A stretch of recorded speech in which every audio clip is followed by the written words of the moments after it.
पवित्र आत्मा मते जो विषय शिखौथिले बा जो विषय मते चिंता देइथिले से विषय ए समय किछि समय पे चिंता करिबा ता आपण माने पाइबे यात्रा पुस्तक तार 13 पर्व र 17 एवं 18 पद। यात्रा पुस्तक 13 पर्व र 17 एवं 18 पद सेटार ए प्रकार लिखा जाए अनंतर फारो लोक मानको छाड़ी दियंते पलेस्टिय लोक मानकर देश को जीवार पथ निकट हेले हे परमेश्वर सेही पथरे सेमानको गमन कराइले नाही जेहेतु परमेश्वर कहिले युद्ध देखिले पछे लोक माने अनुताप करी मिस्र को फेरी जाती जेहेतु परमेश्वर सेमानको सुख सागर प्रांतरगामी वक्र पथरे गमन कराइले ओइसा संतान गण ससज्ज हुई मिस्र ठारू यात्रा कले। तो आजिर चिंतार शीर्षक एपरी भाबरे वक्र पथर उद्देश्य बा वक्र पथ कौन पाई जदि आपण 18 पदर द्वितीय भाग देखिबे सेटा लिखा हिची प्रांतरगामी वक्र पथरे गमन कराइले।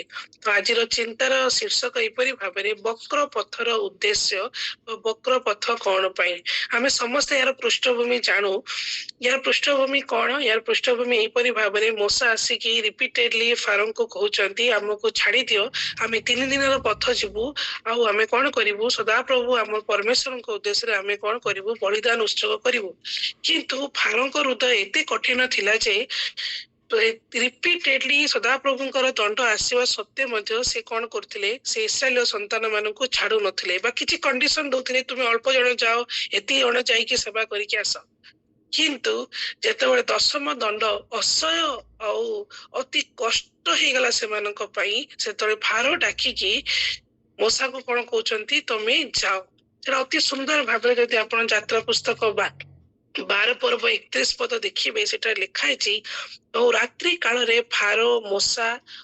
हारोन को डाकी कहिले तुम्हे माने ओ इस्राएल वंश उठी आम्भ लोक मानक मध्यरु बाहर हुओ तुम मानकर वाक्य अनुसारे सदा प्रभु को सेवा करिबा पई यात्रा कर। तुम मानकर वाक्य कौन थिला से मानकर वाक्य अनुसारे कौन थिला 3 दिनर पथ से मानकु जिबार थिला किंतु आमे समस्त अति उत्तम रूपे जानू से 3 दिनर पथ नथिला ता 40 वर्षर पथरे परिणत हैला। आउ 17 पदरे लेखा होची गोटे सहज पथ थिला किंतु तथापि सदा प्रभु से पथ छाड़ी 18 पदरे लेखा जाए तांको वक्र पथ दे कौन कराइले गमन कराइले केते माने गोटे सहज पथ छाड़ी की प्रभु तांको गोटे वक्र पथरे कौन कराइले गमन कराइले। तो आज हम से विषय चिंता करिबा तो ये वक्र पथर उद्देश्य कौन थिला वाक्य रु चिंता करिबा काहे कि प्रभु समानको जीवन में वक्र पथ आनिले जो 3 दिनर पथ समानको जीवार थिला ता 40 वर्षर पथ हे गला।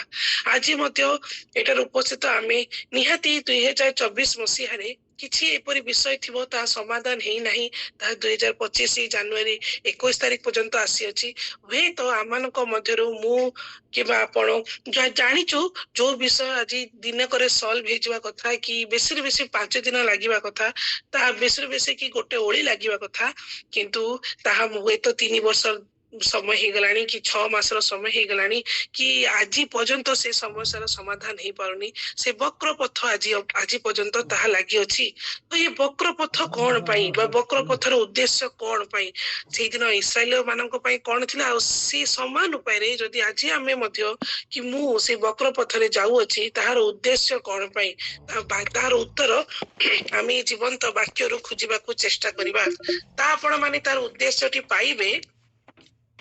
आपण माने देखंतु द्वितीय विवरणी तार 8 पदर 15 पद लिखाई 8 पर्वर 15 पदरे द्वितीय विवरणी सेठारे प्रकार लिखाई जे तुम्हर भविष्यत मंगल निमंते तुमको नम्र करने और तुमर परीक्षा नेबाकू जला दे सर्प और बिछा पुणी निर्जन शुष्क भूमि थिबा विस्तीर्ण और भयानक प्रांतर दे तुमको गमन कराइले जे तुम निमंते चकमकी प्रस्तरमय स्थल जल बाहर कले।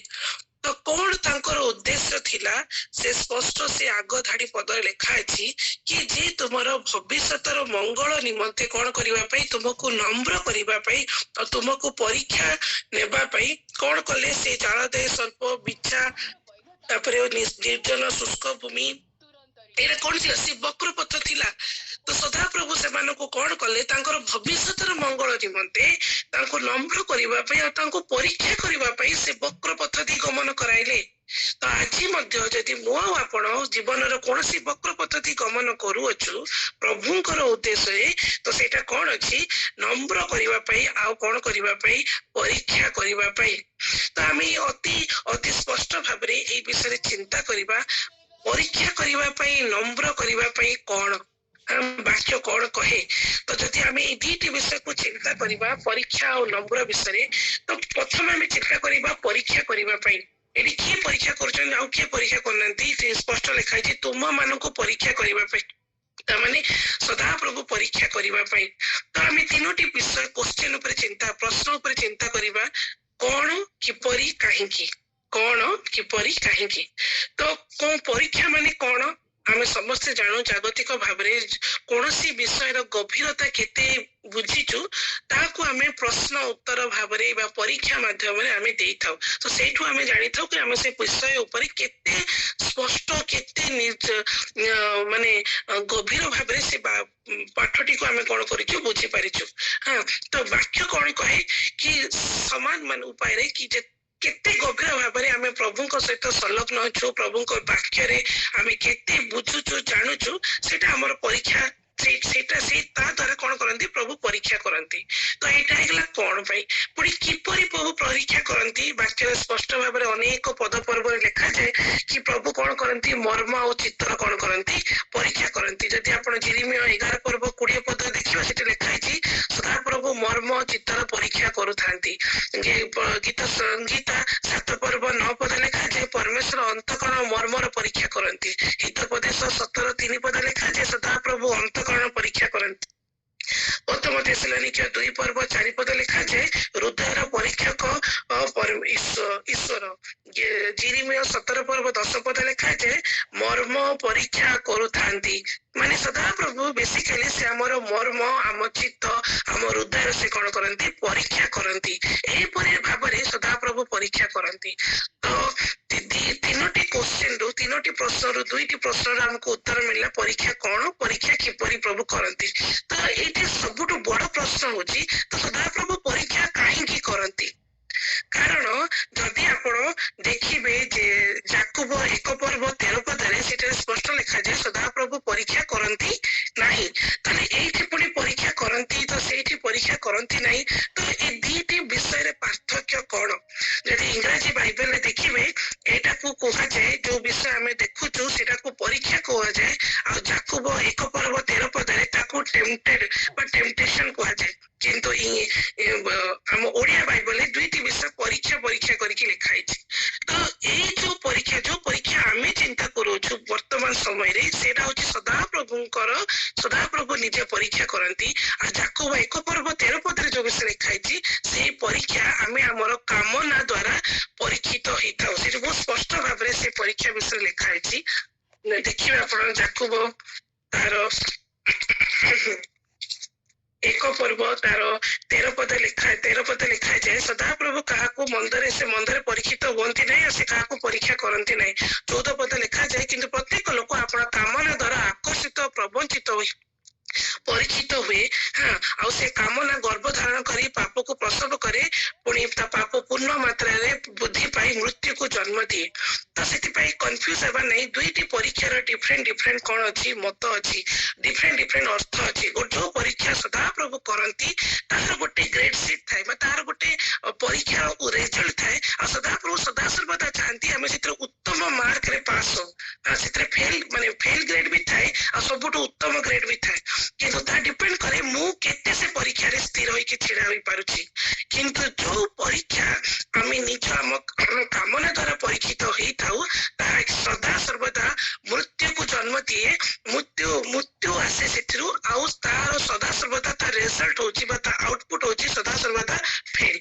तो आमे वर्तमान जो विषय चिंता करूछु ता होची सदा प्रभुंकर परीक्षा। जदि आपण ए दीटार जदि आपण केस स्टडी करिवे जोथे सदा प्रभु परीक्षा करंती ସବୁଠୁ ବେଷ୍ଟ ଏକ୍ସାମ୍ପଲ ହଉଛି ଯୋଉ ବିଷୟ ଆମେ ଚିନ୍ତା କରୁଛୁ ଇସ୍ରାଏଲିୟ ମାନେ।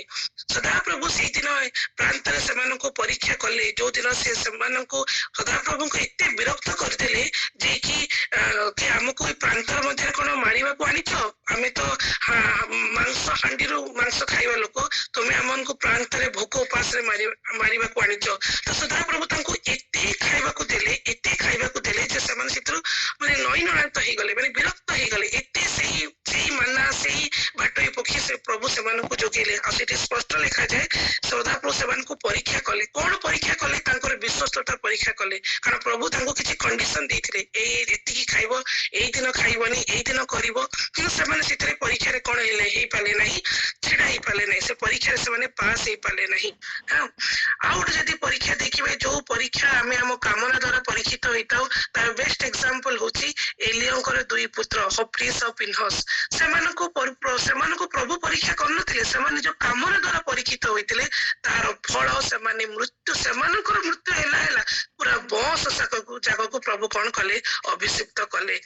ତ ସେଥିପାଇଁ ପ୍ରଭୁ ଯେତେବେଳେ ପରୀକ୍ଷା କରନ୍ତି, ଆଉ ପ୍ରଭୁ ସଦା ସର୍ବଦା ଚାହାନ୍ତି ଆମେ ସେଥିରେ ଉତ୍ତମ ମାର୍କରେ ପାସ୍ ହଉ। ତାର କେବେ ଆମେ ସେଥିରେ ଫେଲ ହେବା ପାଇଁ ପ୍ରଭୁ କେବେ ପରୀକ୍ଷା କରନ୍ତିନି। ପ୍ରଭୁ ସଦା ସର୍ବଦା ଚାହାନ୍ତି ସେ ପରୀକ୍ଷା ଦ୍ୱାରା ଆମକୁ କଣ କରନ୍ତୁ? ପରିଷ୍କାର କରିବାକୁ ଚାହାନ୍ତି, ବା ଆମକୁ ସେଥିରେ ପରିଷ୍କୃତ କରିବାକୁ ଚାହାନ୍ତି। ତ ସେଥିପାଇଁ ଆମେ ବର୍ତ୍ତମାନ ଚିନ୍ତା କରିବା କାହିଁକି ପ୍ରଭୁ ପରୀକ୍ଷା କରନ୍ତି, ଯୋଉ ବିଷୟରେ ଆମେ ବର୍ତ୍ତମାନ ଦେଖିଲୁ ତାହା ଆମେ ବାକ୍ୟରୁ ଚିନ୍ତା କରିବା।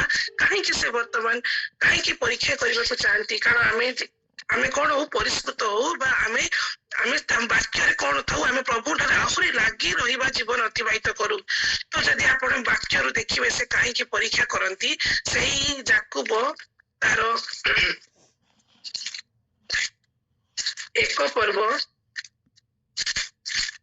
1 ପର୍ବ 2, 3, 4 ପଦରେ ଦେଖିବେ, ସେଠି ଲେଖା ହେଇଛି, ହେ ମୋର ଭାଇ ମାନେ, ତୁମେ ମାନେ ଯେତେବେଳେ ନାନା ପ୍ରକାର ପରୀକ୍ଷାରେ ପରୀକ୍ଷିତ ହୁଅ, ସେତେବେଳେ ତାହା ବିଶେଷ ଆନନ୍ଦର ବିଷୟ ବୋଲି ମନେ କର।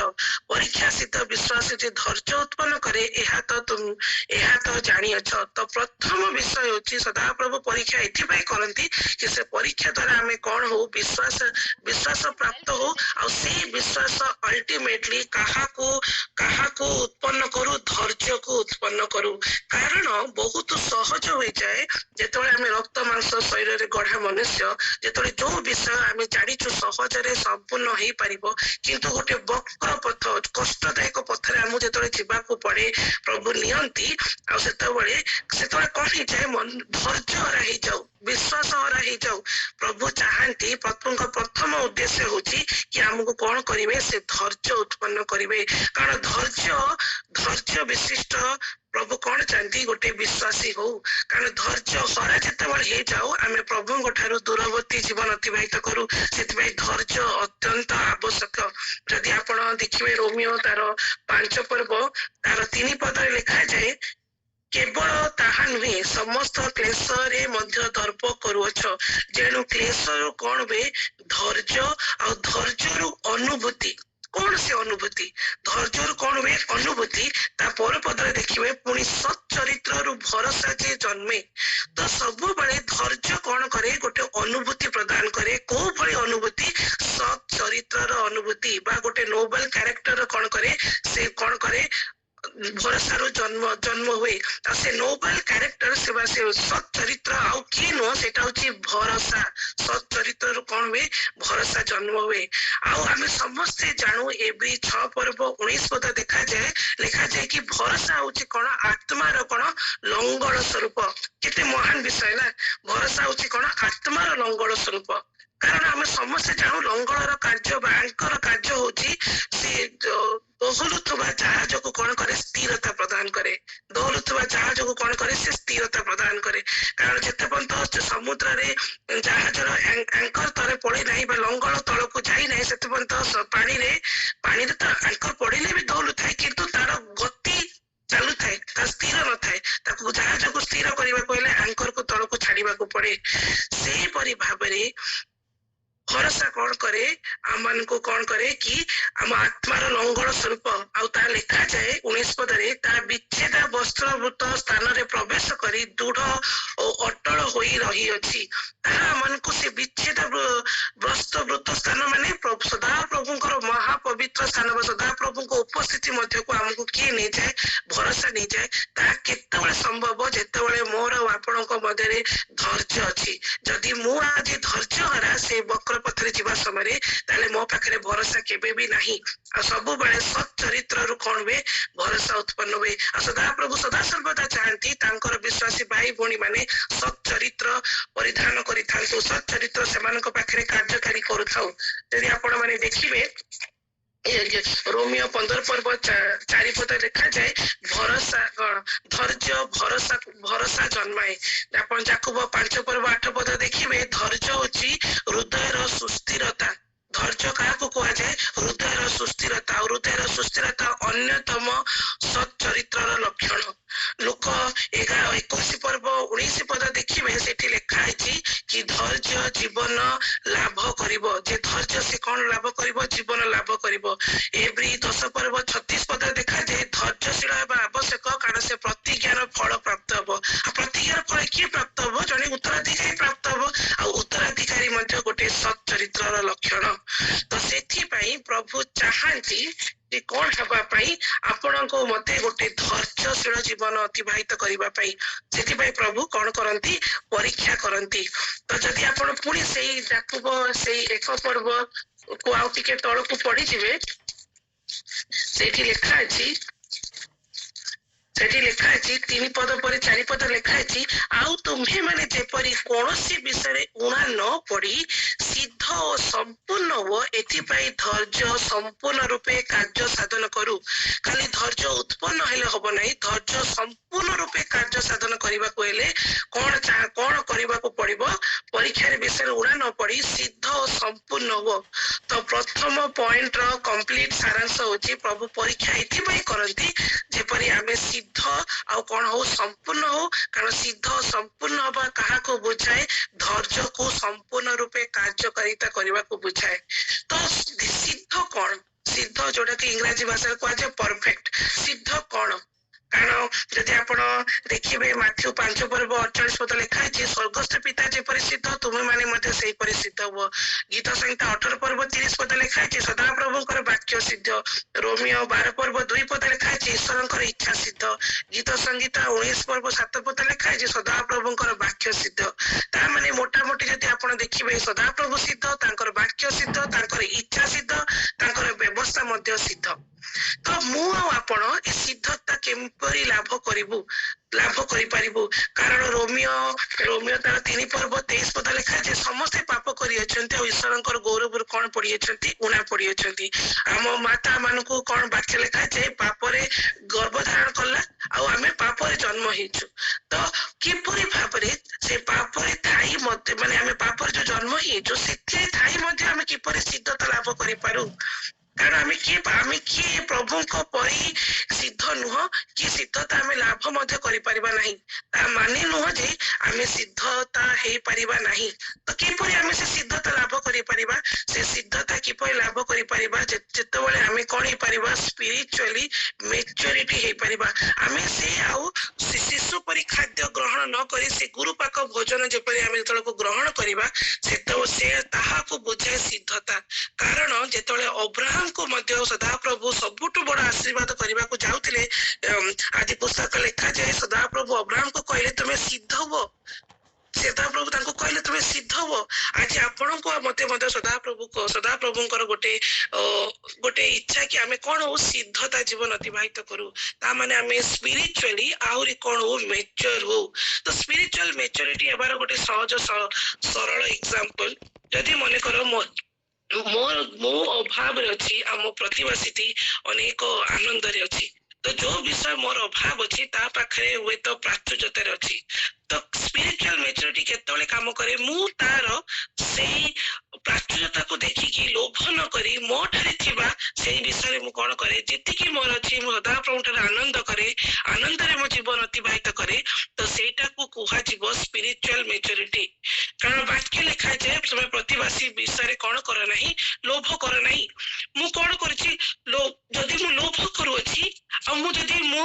अवस्था प्रति सदा प्रभु को रिपीटेडली कहूँ प्रभु मु उत्तम रे नहीं प्रभु मु उत्तम रे नहीं ताले मु कहि परिबेनी जे मु सदा प्रभु को सहित बढ़ुअछि ता केबे न हो किंतु जदि मु से दुख भितरे से अभाव मध्य रही मध्य सदा प्रभु यदि मु प्रशंसा करि पारुछि मो मुखरे आनंद अछि मो हृदय मध्य आनंद अछि ताको कुहा जे प्रभु को सहित बढ़िबार जीवन बा ताको कुहा जे आमे गुरु पाख भोज कौन खाद्य भोजन करुच्छू शिशु परी नौ कारण वाक्य लिखा जाए प्रथम कोरिन्थियो 13 पर्व सिद्ध विषय उपस्थित हेले आंशिक विषय लोप पाइब आ सदा प्रभु केबे चाहंतिनी मु आपण से आंशिक भोजन बा आंशिक विषय ग्रहण करू सदा प्रभु सर्वदा चाहती आमे गोटे संपूर्णता विषय को प्राप्त हो आ संपूर्णता विषय केतल उपस्थित हबो जेतोले हम सिद्धता विषय आसीबो आमे से आगो को देखिबा तो सेति प्रभु चाहती आपण को मते सिद्ध हबा से सदा प्रभु कौन करती परीक्षा करती आ सिद्धता सबुठ बड़ विषय आने पवित्रता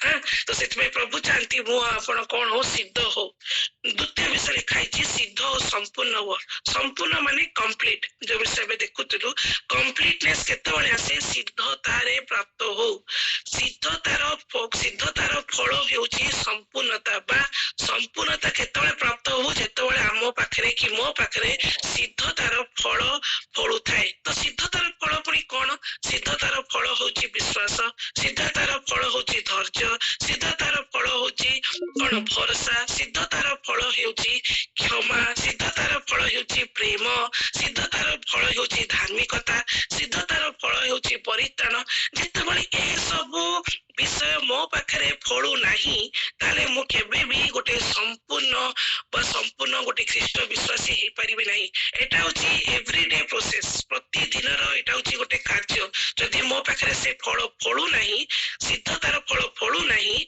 ताले मु केबे संपूर्ण नुह आ सदा प्रभु एथि पई परीक्षा करंती कि जे परी मु ताहांक निकट सिद्ध संपूर्ण हुए कारण जेतेबेले मु सिद्ध संपूर्ण सेतेबेले धैर्य संपूर्ण रूपे मो ठारे कार्य करूअछि तो यह हूँ प्रथम विषय जदि आप द्वितीय विषय देखिए कहीं प्रभु परीक्षा करती शीघ्र शीघ्र शेष करवा आपण मैंने पाइबे प्रथम पितार तार 5 पर्व 10 पद से प्रकार लिखा जाए समस्त अनुग्रह आकार जो ईश्वर आपण अनंत गौरवर सहभागी हेबा निमंते ख्रीष्ट जीशुक द्वारा तुम मानक आह्वान करियछंती से तुम मानक क्षणिक दुख भोग उतारे तुम मानक सिद्ध सुस्थिर सबल संस्थापित करिवे क्षणिक दुख भोग कारण जेतबेले आमे से वक्र पथ मध्य दे जाऊ सेटा होछि हम पई क्षणिक दुख भोग होय त हमकु लागि पारे प्रभु गोटे एते वर्ष ही गलानी एते मास ही गलानी एते दिन गडी गलानी मोर विषयटी समाधान नहीं पाउनी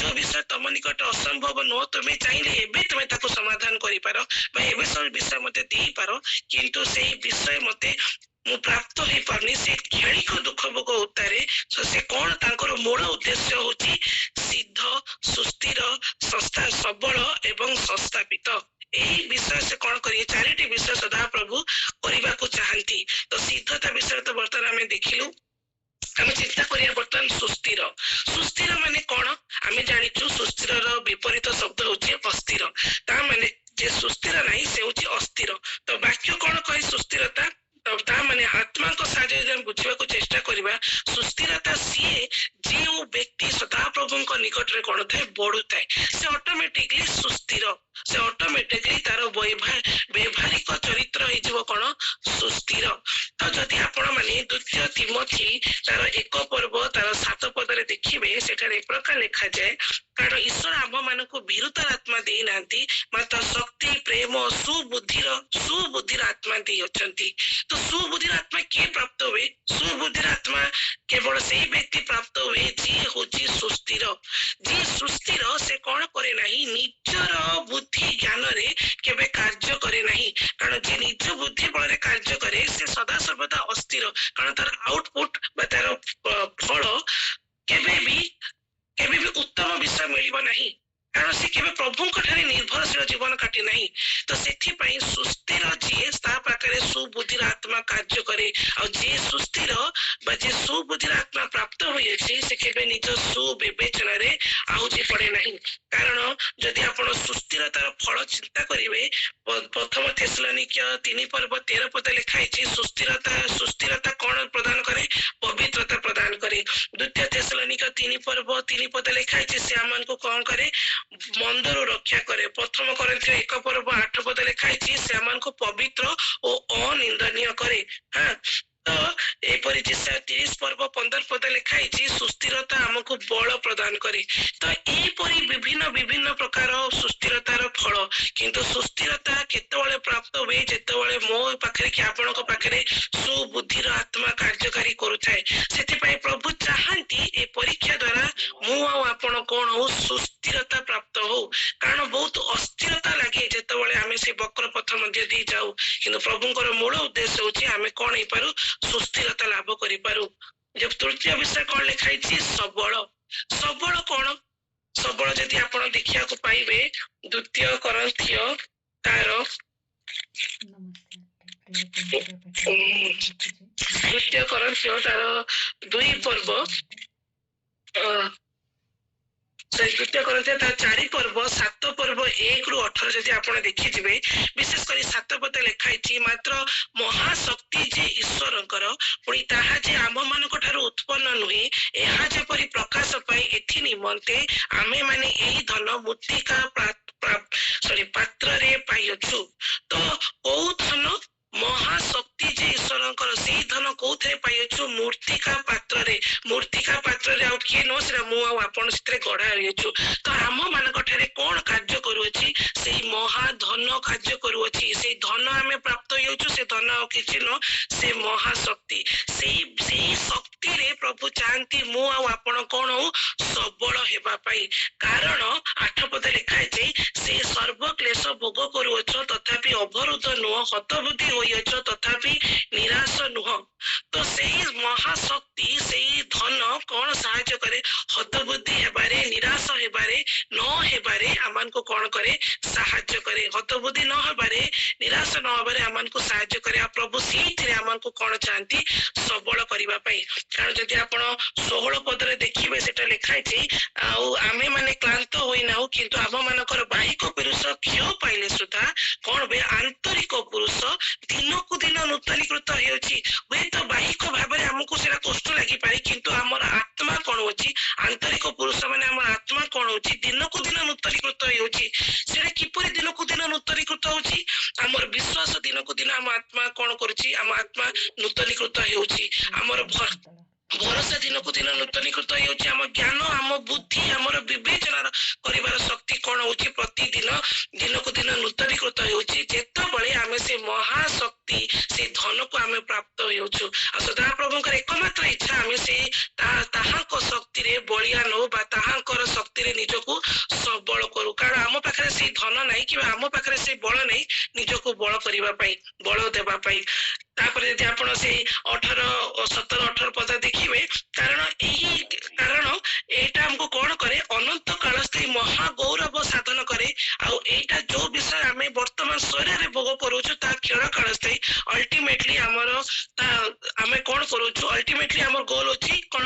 ସେଇ ଅନନ୍ତ କାଳ ସ୍ଥାୟୀ ସେ ଅଦୃଶ୍ୟ ବିଷୟ ପ୍ରତି ଯୋଉ କ୍ଷଣିକ ବିଷୟ ଯୋଉଟା ଦେଖୁଛୁ ସେ ଦୃଶ୍ୟ ବିଷୟ ସେଟା ଆଜି ନାହିଁ, ଆଜି ସଲ୍ଭ ହେଇନି ଆଉ କିଛି ଦିନ ପରେ ସଲ୍ଭ ହେଇଯିବ। ଏବେ ପାଇନ କିଛି ଦିନ ପରେ ପାଇଯିବୁ।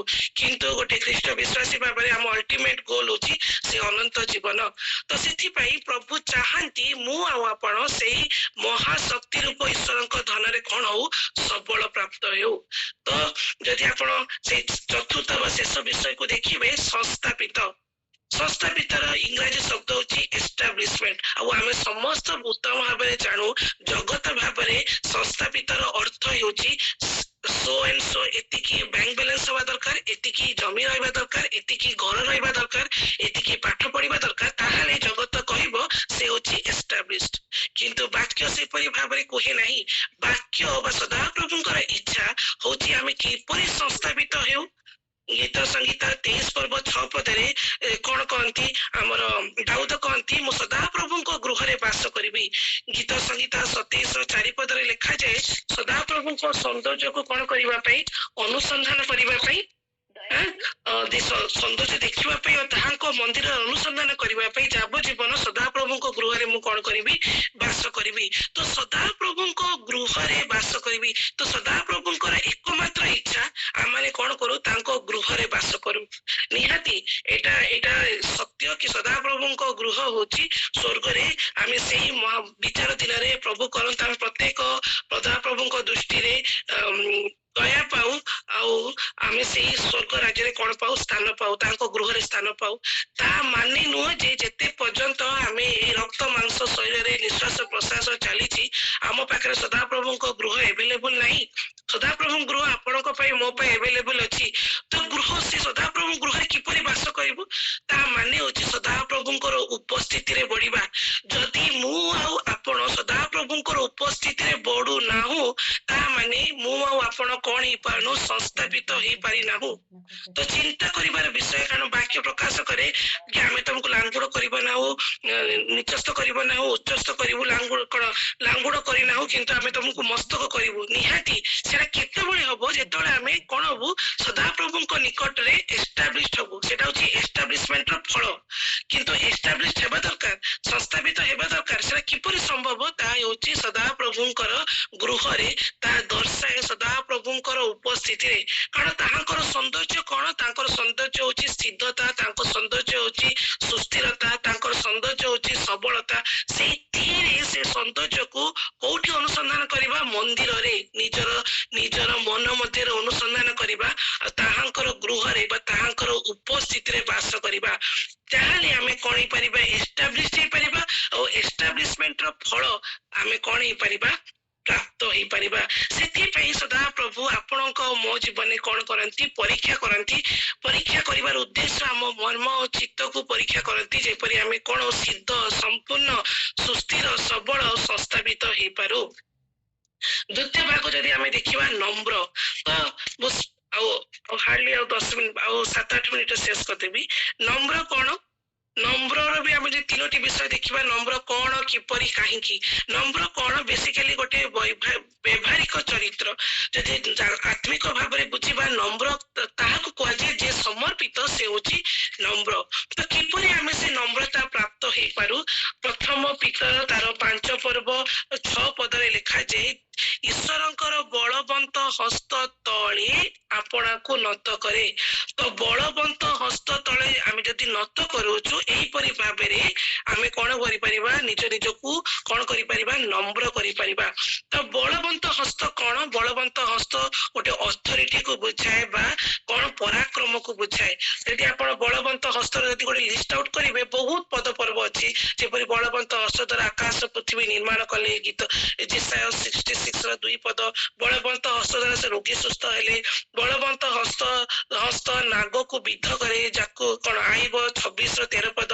ବଳବନ୍ତ ହସ୍ତ ଦ୍ୱାରା ବିଦ୍ୟୁତକୁ ଆଚ୍ଛାଦନ କରନ୍ତି, ଯାକୁ ଆଇବ 36 ପର୍ବର 32 ପଦ।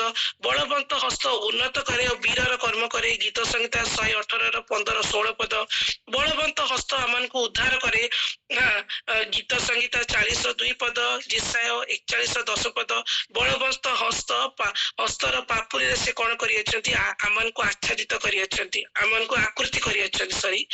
ଯେଶାୟା 49ର 16 ପଦରେ ଲେଖା ହେଇଛି। ଏପରି ଅନେକ ପଦ ପର୍ବ ଅଛି ଯୋଉଠି ବଳବନ୍ତ ହସ୍ତର ସେଠି କଣ ଅଛି, ବର୍ଣ୍ଣନା କରାଯାଇଛି। ତ ଏ ବଳବନ୍ତ ହସ୍ତ, ଯାହାକୁ ପରାକ୍ରମ ବା ଅଥରିଟି, ସେ ଅଥରିଟି କାହାକୁ ବୁଝାଏ, ଅଥରିଟିଟା ହଉଛି ଦୟା, କ୍ଷମା, ପ୍ରେମ, ଅନୁଗ୍ରହ, ଜୟକୁ ବୁଝାଏ। ତ ଯଦି ମୁଁ ସେ ବଳବନ୍ତ ହସ୍ତ ତଳେ କଣ କରିଛି, ଆପଣଙ୍କୁ ନତ କରିଅଛି। ନତ କରିବା ବା ତଳେ ବା କଣ ବୁଝାଏ, ଗୋଟେ ସବମିଟିଭ ଲାଇଫ ବା ଗୋଟେ ନମ୍ର କଣ ସମର୍ପିତ ଜୀବନକୁ ବୁଝାଏ, ବା ଗୋଟେ ବଶୀଭୂତ ହେବା ଜୀବନକୁ ବୁଝାଏ, ବା ଗୋଟେ କଣ ବୁଝାଏ, ଗୋଟେ ବିଶ୍ୱସ୍ତତା ଜୀବନକୁ ବୁଝାଏ। ଯଦି ମୁଁ ଆଜି ସେ ଈଶ୍ୱରଙ୍କର ବଳବନ୍ତ ହସ୍ତ ତଳେ କଣ କରିଅଛି, ନିଜକୁ ସମର୍ପଣ କରିଅଛି, ଏହିପରି ସମର୍ପଣର ଜୀବନ ପ୍ରଭୁ ମୋ ଠାରୁ ଆପଣ ଠାରୁ ଇଚ୍ଛା କରନ୍ତି, କାରଣ ତାହା ଦର୍ଶାଏ ନମ୍ରତା। ତ कौन ପାଇଁ प्रभु ये नम्रता विषय चाहती कारण जेतेबेले आमे से वक्र पथरे चालू बहुत सहज हो जाए आम पई विरक्ति भाव प्रकाश करबा पई कारण जे नम्र नुहे से होची कोन ता पाखरे बहुत उद्धत विषय देखा जाए बहुत विरक्ति भाव देखा जाए से कौन है जे सहज रे विरक्त हो जाए तो प्रभु चाहती से पथ मध्य रे मध्य आमे हमर व्यवहारिक चरित्र कौन रखू मार्जित रखू कारण प्रभु गोटे नम्र लोक को पसंद करती जे व्यवहार जार व्यवहार मार्जित प्रभु से परि लोक को पसंद करती आ प्रभु चाहती आमे से पथ मध्य जीवा समय मध्य आमे कोन हो से मार्जित व्यवहार करू तो सेति पय प्रभु नम्रता आमन को ठारो आशा करती तो आमे जदि वाक्य खोजिबा से काहे कि हमको ताले नम्र करती आमे तो विषय जानिलु तो काहे कि प्रभु नम्रता करती यदि वाक्य देखिबे से प्रथम भीतर 5 पर्व 6 पदर शेष भागे देखिबे जे ईश्वर को बड़ वस्तु तले आप नत करे से ताको कोन करिवे उन्नत करिवे तो ता अल्टीमेट रिजल्ट होची सदा प्रभु नम्र एथिबे करिया को चाहती कि या द्वारा से हमको कोन करिवे उन्नत करिवे तो ए भितरे जो हस्त तले निजको समर्पण करबा और उन्नत करबा मध्यरे गोटे या भितरे गोटे सेतु अछि माने जदि आपण देखिबे को प्रश्न भाबरे ए किपरि ठारो काहे कि भितरे गोटे गैप अछि बट से गैप को केमिति प्रभु फील करिसंती आपण ता देखिबे गीत संगीता 25 रो 9 पदरे लिखा जे द्वितीय भाग लिखा जे से नम्र लोक को आपण पथ सिखाइबे हमें बर्तन को पथ विषय देखुछु वक्र पथ सिखाइबे कोन सिखाइबे स्मरण करबा सिखाइबे से बलवंत हस्त विषय रे आमन को स्मरण कराइबे बलवंत हस्तर अथॉरिटी विषय आमन को निर्भर अथॉरिटी रा ऊपर निर्भरशीलता सिखाइबे से बलवंत हस्तर जहा अथॉरिटी ता ऊपर आमन को विश्वास भरोसा करबा सिखाइबे से पथ सिखाइबा द्वारा केतोले हमें पथ सिखि पाइबा जेतेबेले ता तळे हमें कोनछु निजको समर्पण करियछु परे प्रभु हमको कौन करेबे से हस्तर प्राच्यता तो हस्तर उपकारिता विषय सिखाइबे जहाँ साहाय्य करिबो नम्रतार फल होची उन्नत ता प्राप्त हेबारे कारण प्रभु चाहती मु आपण उन्नतर जीवन अतिबाहित करू सेति पई प्रभु ए वक्र पत्र दी जीवा समय आमन को कोन करंती नम्र करंती तो ए परि दीटी विषय अछि प्रभु नम्र करंती और परीक्षा करंती काहे की करंती से जदि द्वितीय विवरणी 8 पर्व 15 पदर जदि आपण मूल विषय देखिबे सेठी लिखा अछि से कोन करिबा पई भविष्यतर मंगल निमंते कोन करिबा पई हमको नम्र करंती और परीक्षा करंती हमर इस्राएल मानकर भविष्यत विषय कोन दिला से किरान देश आज मोर और आपनक मध्य से किरान देश अछि से किरान देश सेवा से दुग्ध मधु प्रवाहित देश रे पहुंचीबा पई हमको प्रभु कोन करंती नम्रता सिखांती और परीक्षा करंती कारण वाक्य लिखा जे जगत रे तम निमंते क्लेश अछि किंतु धैर्य धर मु जगत को कोन करियछि जय करियछि तो सेति पई प्रभु चाहंती कि से आमर दृष्टि से जगतर विषय प्राप्त प्रति न हो से आत्मिक विषय प्राप्त प्रति हो से स्वर्गीय विषय प्राप्त प्रति हो कारण तार अल्टीमेट रिजल्ट होची भविष्यतर मंगल निमंते आ से जो हमको प्रतिज्ञा करिसंती से अंतिम कालर कोन होची मंगल निमंते अमंगल निमंते नुहे जिरिमे 29:11 पद लिखा जाए आ जेति पई प्रभु आपनक मो जीवन जदि कोनसी वक्र पथ रखी अछंती केवल तांकर उद्देश्य होची हमको भविष्यतर मंगल निमंते ए वर्तमान मंगल नुह भविष्यतर मंगल निमंते नम्र करिबा पई आ परीक्षा करिबा पई बहुत अल्प गोची 2-3 सेकंड रे मो निजर विषय जो माने मते बहुत अतप्रेतम पर जड़ित से माने मो विषय रे जानंती आ मुठी बंद टेस्टिमनी देछि आ वर्तमान मध्ये प्रभुकर गौरव पई कहूची जदि से 7 वर्षर बंध्यापन जदि मो जीवन जदि आसी नथांता आज मते प्रभु जो जगह मते आज मते जो विषय जो जन्मरु मो वाक्य पढ़ी अछि कारण आम घरे वाक्य न पढ़िले मो माँ मन को खाइबा को दिए नहीं तो वाक्य बाइबल पढ़िबा गिरजा जीवा कारण आम घरे गिरजा हुए तो केबे गिरजा मिस करिबा विषय मु केबे जानिनी तो ତ ପ୍ରଭୁଙ୍କର ଉପସ୍ଥିତିରେ ବଢିଛି ସତ, କିନ୍ତୁ ଏଇ ଯୋଉ ବାହାଘର ପରେ ଯୋଉ 7 ବର୍ଷର ବନ୍ଧ୍ୟାପଣ ଯଦି ମୋ ଜୀବନରେ ଆସି ନଥାନ୍ତା, ଯଦି ମୁଁ ସେଇ ପ୍ରଭୁଙ୍କର ଆଶୀର୍ବାଦ ଫଳ ଯଦି ବାହାଘର ପରେ ଇମିଡିଏଟଲି ଯଦି ମୁଁ ପାଇ ଯାଇଥାନ୍ତି, ହୁଏତ ମୁଁ ଆଜି ଯୋଉ ସ୍ଥାନରେ ପହଞ୍ଚିଛି, ପ୍ରଭୁ ମତେ ଯୋଉ ବିଷୟ ମାନେ ବୁଝଉଛନ୍ତି, ଯୋଉ ପ୍ରଭୁ ମତେ ତାଙ୍କ ପଥରେ କଢୁଛନ୍ତି, ହୁଏତ ମୁଁ ସେଇ ବିଷୟରେ ଯାଇ ପାଇ ନଥାନ୍ତି, କାରଣ ମୋ ପାଇଁ ତାହା ସହଜ ସରଳ ହେଇଯାଇଥାନ୍ତା। କିନ୍ତୁ ସେଇ ବକ୍ର ପଥ ଦେଇ ଯିବା ଦ୍ୱାରା ପ୍ରଭୁ ମତେ ସେତେବେଳେ ବି ବହୁତ ବିଷୟ ବୁଝେଇଲେ, କାରଣ ଇନିସିଆଲି ବୁଝିବା କଷ୍ଟ ହେଉଥିଲା, କିନ୍ତୁ ଯେତେବେଳେ ସ୍ଲୋଲି ସେ ବକ୍ର ପଥରେ ଆଗକୁ ଚାଲିଲି, ପ୍ରଭୁ ବିଷୟରେ ବୁଝିଲେ, ଆଜି ପର୍ଯ୍ୟନ୍ତ ପ୍ରଭୁ ମତେ ବୁଝଉଛନ୍ତି। ଆଜି ବି ଜୀବନରେ କିଛି ବକ୍ର ପଥ ଅଛି, କିଛି ଅଭାବ ଅଛି, କିଛି ଆବଶ୍ୟକତା ବିଷୟ ଅଛି, ଯୋଉ ବିଷୟ ପ୍ରଭୁ ଗୋଟେ ଦିନରେ ସଲ୍ଭ ହେଇଯିବା କଥା, ସେ ଅଭାବ ସେ ଆବଶ୍ୟକତା ଆଜିକୁ 5-6 ବର୍ଷ ଚାଲିଛି, କିନ୍ତୁ ସେଥିରେ ମଧ୍ୟ ଆନନ୍ଦ ଅଛି। କଣ ପାଇଁ କି ପ୍ରଭୁ ସେ ବିଷୟରେ ବାକ୍ୟ ଦ୍ୱାରା ଶିଖଉଛନ୍ତି। ଆଉ ନିଶ୍ଚୟ ଏପରି ଟେଷ୍ଟମନି ଆପଣଙ୍କ ଜୀବନରେ ମଧ୍ୟ ଅଛି ଏଇ ବକ୍ର ପଥ ଦେଇ ଯିବା ସମୟରେ, କାରଣ ବକ୍ର ପଥ ଆମକୁ ମାର୍ଜିତ କରେ, ଆମକୁ ନମ୍ର କରେ, ଆଉ ଆମକୁ ସିଦ୍ଧ ହେବାରେ, ଆମକୁ ସବଳ ହେବାରେ, ସମ୍ପୂର୍ଣ୍ଣ ହେବାରେ, ସଂସ୍ଥାପିତ ହେବାରେ ସାହାଯ୍ୟ କରେ। ଏପରି ବାକ୍ୟରେ ଅନେକ ପ୍ରକାର ଲୋକଙ୍କର ଟେଷ୍ଟିମନି ଅଛି।